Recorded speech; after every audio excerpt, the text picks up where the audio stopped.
Olá, elite oculta! Este fato que narrarei aqui ocorreu com a minha melhor amiga Antônia e outras amigas na época que já são falecidas. E tudo o que contarei aqui é real.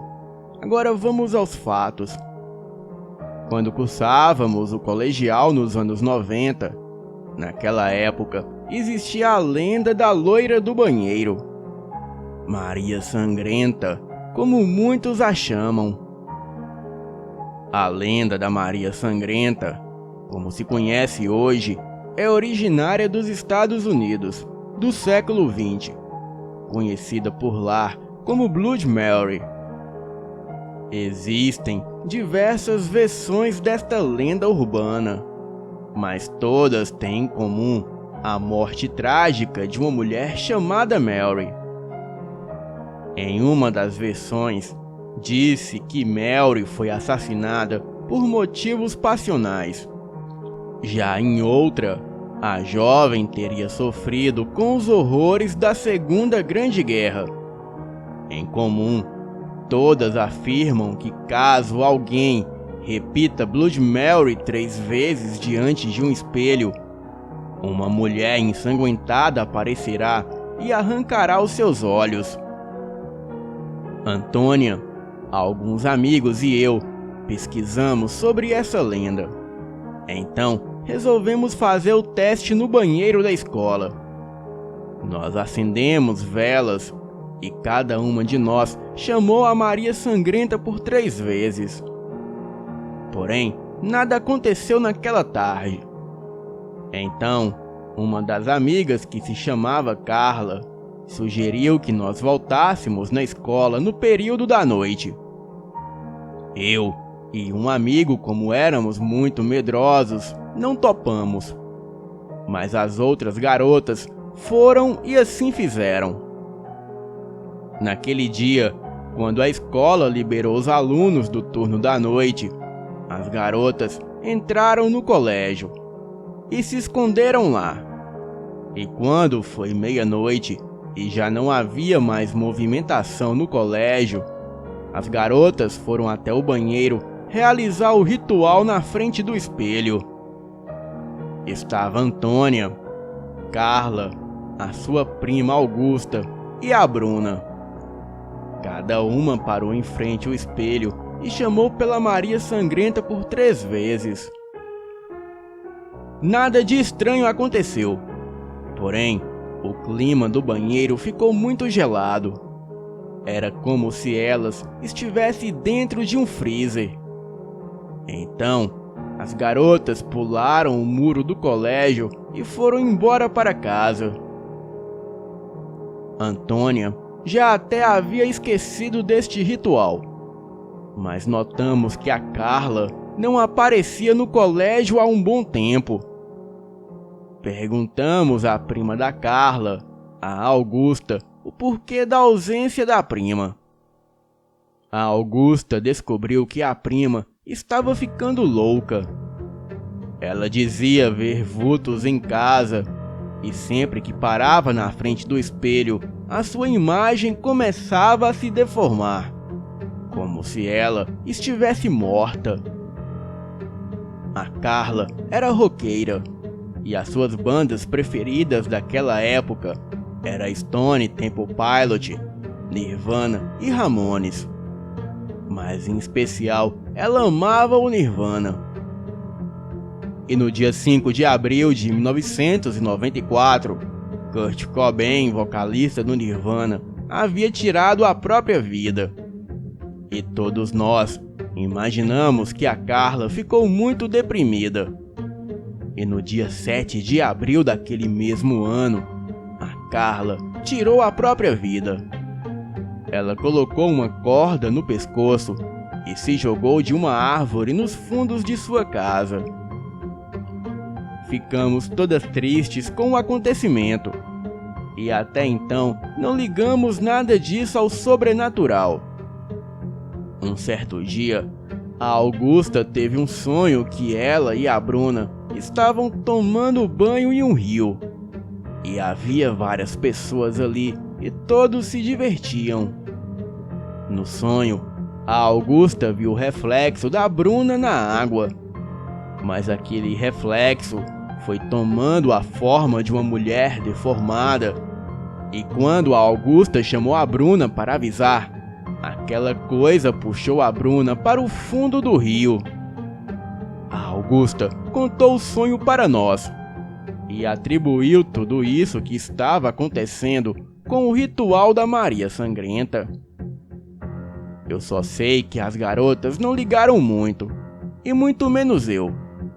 E além do mais, eu nem participei daquele ritual que elas fizeram à meia-noite. Um mês se passou e já era férias de julho. Então, a Bruna e a sua família foram para um resort passar um final de semana. Mas quando eles voltaram, recebemos a triste notícia que a Bruna havia morrido afogada. Ela ficou muito tempo tomando sol na praia. Então se levantou da areia e entrou na água de uma vez. E na hora, ela deu choque térmico. Ficou paralisada e a correnteza a levou para o fundo. Quando a resgataram, já era tarde demais. Agora, tínhamos certeza que alguma força sobrenatural estava matando todos que participaram daquela evocação a Maria Sangrenta. E ficamos muito assustadas. E mais assustadas ainda, quando a Augusta começou a ficar estranha.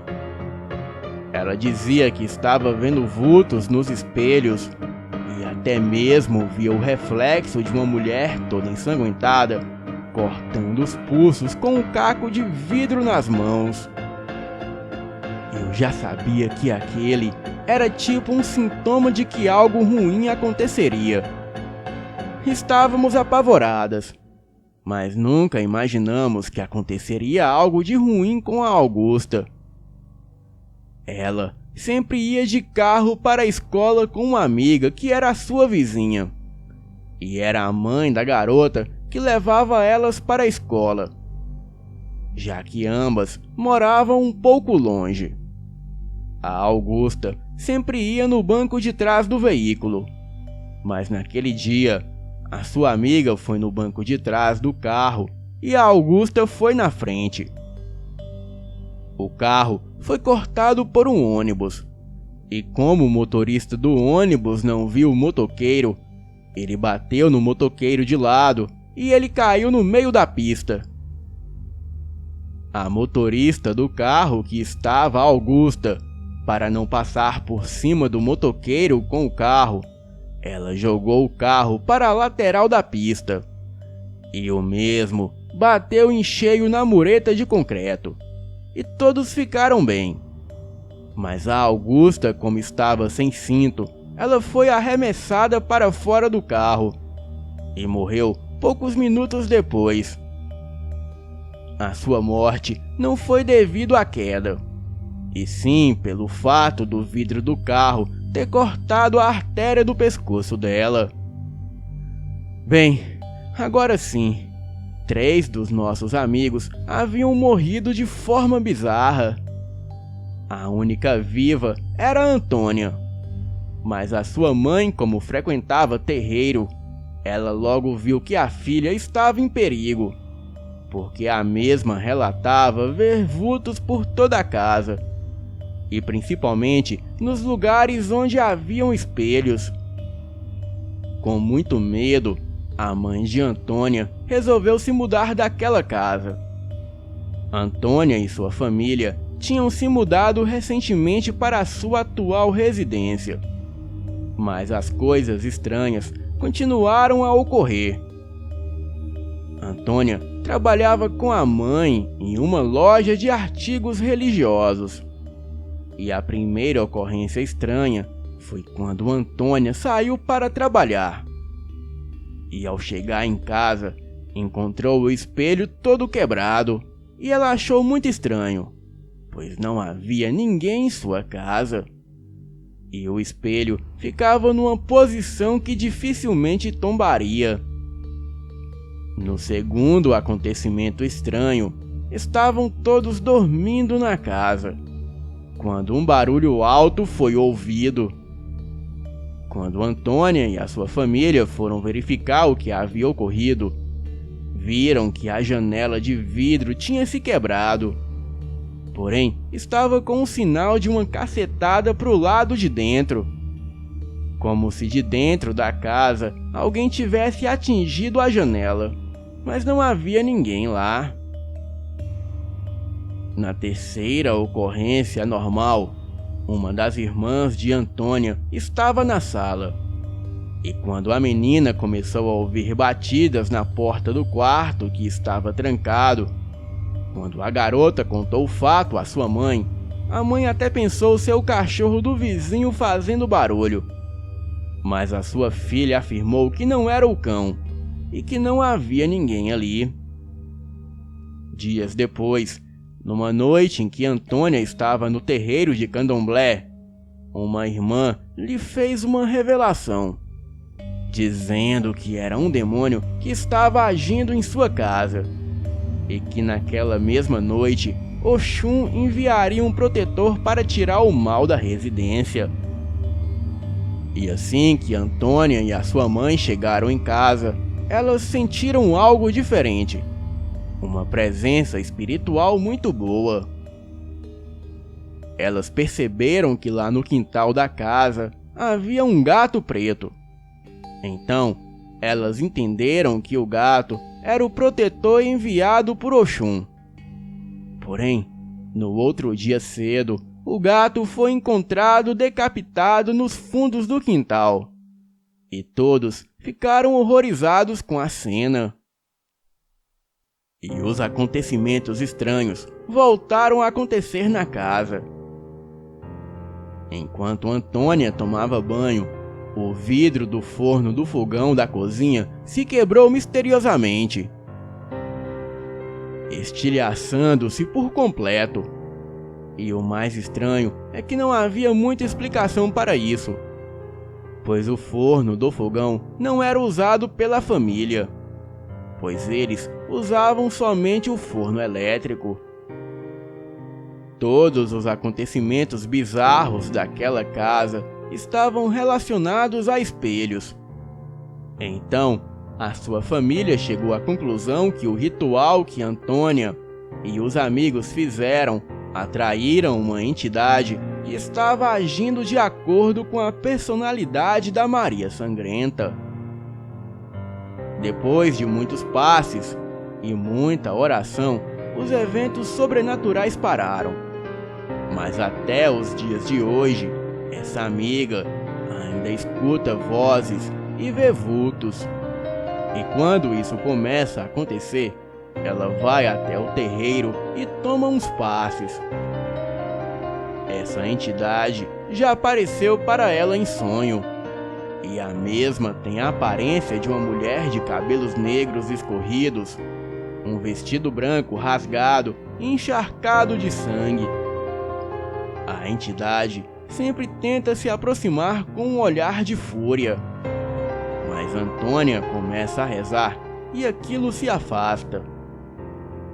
Pelo que parece, essa entidade só espera uma brecha para levar a minha amiga, assim como fez com as outras garotas.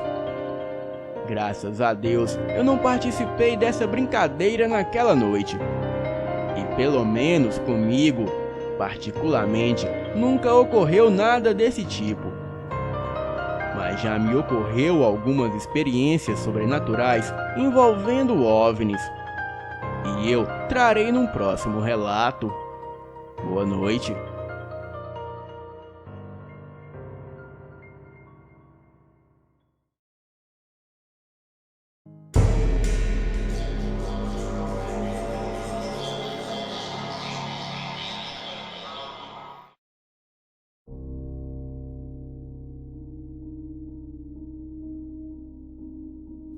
Numa certa cidade, havia uma loja de roupas muito requintada e sofisticada. Roupas caras, acessórios de luxo e joias valiosas na vitrine já davam um indicativo que aquele estabelecimento era somente para pessoas com um alto padrão financeiro. Certa manhã, adentrou a loja uma mulher meio maltrapilha, de aparência um tanto quanto assustadora. Ela estava a apreciar um vestido muito belo e refinado, feito com um tecido raro, muito abrilhantado e bem recortado. Era um sonho para qualquer mulher que goste de usar tal peça. Porém, uma das vendedoras da loja veio com toda arrogância, dizendo para a mulher que ali não era lugar para ela e que ela só estava espantando os clientes da loja. E por fim chamou os seguranças, que expulsaram a pobre mulher do estabelecimento. Ao ser chutada da loja, a mulher disse ser feiticeira e, num ar de fúria e indignação, proferiu um feitiço macabro sobre a loja. Quem estava ali não deu importância àquela cena e acharam que a mulher estava louca. Dias depois do ocorrido, uma moça comprou o vestido cobiçado pela tal feiticeira. E uma semana após a compra, a dona do vestido veio fazer a devolução da peça, dizendo que o vestido era assombrado e que após ela comprar a peça, coisas estranhas começaram a acontecer em sua casa, tais como o vestido ser deixado no lugar e aparecer em outro, barulhos estranhos jamais ouvidos antes, vozes desconhecidas e o vestido também se mover sozinho, etc. Então, a dona da loja recebeu de novo o vestido e devolveu o dinheiro, mesmo contrariada e confusa. Nesse dia em que o vestido voltou para a loja, coisas estranhas começaram a ocorrer lá também. Notava-se um ar diferente na loja, um ar carregado. E quando foi chegando a noite, o manequim em que estava o vestido parecia ganhar um tom mais real, mais humano. E naquele começo de noite, algumas pessoas que passavam na rua em frente à loja afirmaram que perceberam leves movimentos no manequim do vestido e até notaram ele piscar os olhos. E depois que acabou o expediente, a loja fechou. No dia seguinte, ao analisar as câmeras da loja, os funcionários notaram que certas horas da madrugada, as gravações paravam por alguns minutos, e quando voltavam, o manequim do vestido não estava mais no estabelecimento. E misteriosamente, horas depois, novamente as gravações paravam, e quando voltavam, o manequim já estava no mesmo lugar. Nesse dia, algumas pessoas começaram a comentar que durante a madrugada viram uma moça esquisita circulando pelas ruas de vestido e com a aparência de manequim, mas acharam que talvez ela estivesse fantasiada. Bem, estava tudo muito estranho, mas os funcionários continuaram trabalhando normalmente na loja. Dias se passaram e mais pessoas relatavam ter visto a tal mulher manequim andando pelas ruas de madrugada, e as câmeras de segurança da loja continuavam a travar misteriosamente. Certo dia, aconteceu algo terrível. Uma pessoa foi atacada pela mulher manequim e morreu. E uma outra pessoa que estava com ela conseguiu escapar e disse que aquilo não era gente, e sim um demônio agindo sobre um manequim. Depois disso, a dona da loja passou a acreditar que a feiticeira havia lançado uma maldição real na loja e resolveu se desfazer do manequim e do vestido, queimando ambos. Na madrugada seguinte, um incêndio misterioso destruiu a loja, deixando tudo coberto de cinzas. E ao chegar no estabelecimento no dia seguinte, a dona da loja ficou arrasada e se tremeu de espanto ao ver o vestido do manequim entre as cinzas, sem nenhum sinal de queimado. Boa noite.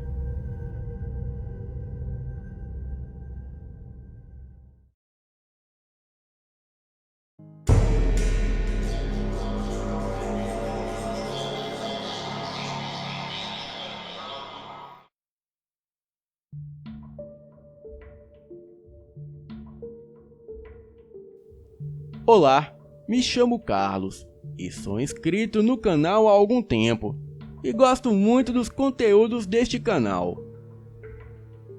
Contarei o meu relato que aconteceu comigo no ano de 2005 e nesta época eu tinha 13 anos de idade. E este fato aconteceu na cidade de Juazeiro do Norte, no estado do Ceará. Nós morávamos numa casa que ainda estava em construção.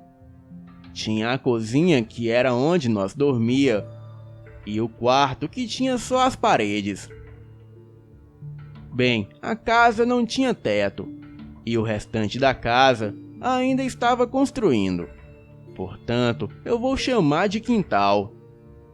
E nesse dia estava somente a minha mãe, a minha irmã de 9 anos e eu. O meu pai estava trabalhando à noite. E eu, como era moleque ainda, brincava até tarde da noite. E quando deu 9 horas, eu me despedi dos meus amigos e entrei em casa. A minha mãe já foi logo dizendo para eu tomar banho. E eu, muito cansado de tanto brincar na rua, falei que já estava indo. E então eu comecei a demorar. Ela pegou um cinto e falou novamente para eu ir tomar banho. Então eu fui, falando alguns palavrões baixinho. Eu fechei a porta e fui pro quintal. E quando cheguei do lado da porta do quarto, onde estava sendo construído, eu olhei para frente e lá no fundo do quintal eu vi um cachorro preto, aparentemente normal.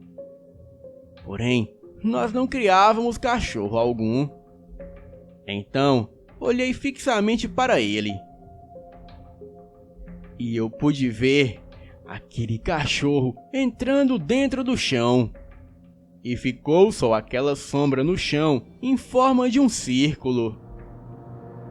E daí, aquela sombra veio andando pelo chão e entrou no quarto próximo onde eu estava. Aquela sombra preta parou e daquela sombra foi subindo do chão um homem todo de preto. E o mesmo usava uma capa preta, um chapéu preto e os seus olhos eram vermelhos como fogo. Ele tinha garras enormes e media aparentemente uns 2,5 metros de altura. E eu, ao ver aquela criatura horrível, eu dei um grito e saí correndo para dentro de casa. O susto foi tão grande que precisei tomar água com açúcar. E depois eu contei tudo o que havia presenciado para minha mãe.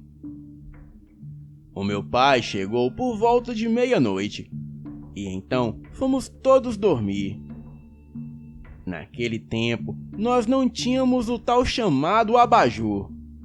Então, quando apagava a luz, ficava aquela escuridão total. Eu estava dormindo na rede e logo senti alguém batendo na minha rede. E quando eu abri os olhos, eu senti aquela batida novamente. Daí eu pensei que fosse a minha mãe, pois ela dormia na rede do meu lado.